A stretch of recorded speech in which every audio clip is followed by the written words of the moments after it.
दिल्ली में प्रदूषण को काबू करने के लिए केंद्रीय प्रदूषण नियंत्रण बोर्ड ने जरूरी निर्देश जारी कर दिए। दिवाली के बाद से दिल्ली की हवा ऐसी जहरीली हुई कि लोगों पर सांस का संकट मंडराने लगा।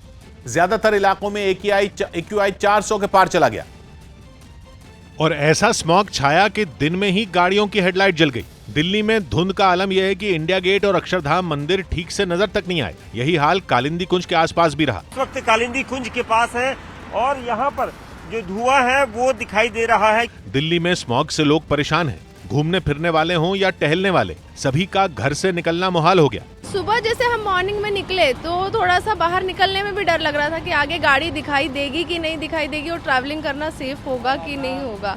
जिन्हें सांस लेने में तकलीफ होती है उनके सर पर तो मानो आसमान गिर गया हो। इतना तकलीफ हो रहा है कि मेरे को 4-5 बार अस्थमा का वो दवाई का पंप लेना पड़ रहा है। यही वजह रही कि गैस चेंबर जैसी हो चुकी दिल्ली की हालत सुधारने के लिए केंद्रीय प्रदूषण नियंत्रण बोर्ड ने कुछ निर्देश जारी किए, जिनके जरिए दिल्ली में बढ़ते प्रदूषण को रोकने में मदद मिल सकती है।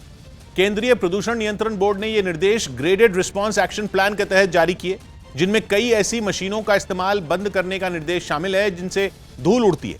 साथ ही यह भी कहा गया है कि पब्लिक ट्रांसपोर्ट को बढ़ावा दिया जाए, जिसके लिए यात्रा की कीमतें कम की जाएं। साथ ही दिल्ली NCR में कोयले से चलने वाले कारखानों को कम करने के भी निर्देश दिए गए। इसके अलावा दिल्ली NCR में ईंट भट्टे बंद रहेंगे। इसके अलावा दिल्ली सरकार ने भी प्रदूषण कम करने के लिए 11 नवंबर से एक अभियान चलाने का ऐलान किया है।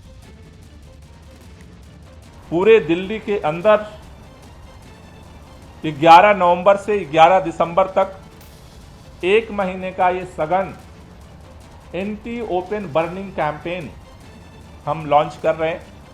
सौभाग्य की एक बात है कि दिल्ली में प्रदूषण खतरनाक स्तर पर पहुंच गया। पराली और पटाखे के डबल अटैक ने दिल्ली में सांस लेना मुश्किल कर दिया है और लोगों को इसी मुश्किल से निकालने की कोशिश चल रही है, जिसके लिए केंद्रीय प्रदूषण नियंत्रण बोर्ड और दिल्ली सरकार दोनों ने जरूरी कदम उठाए।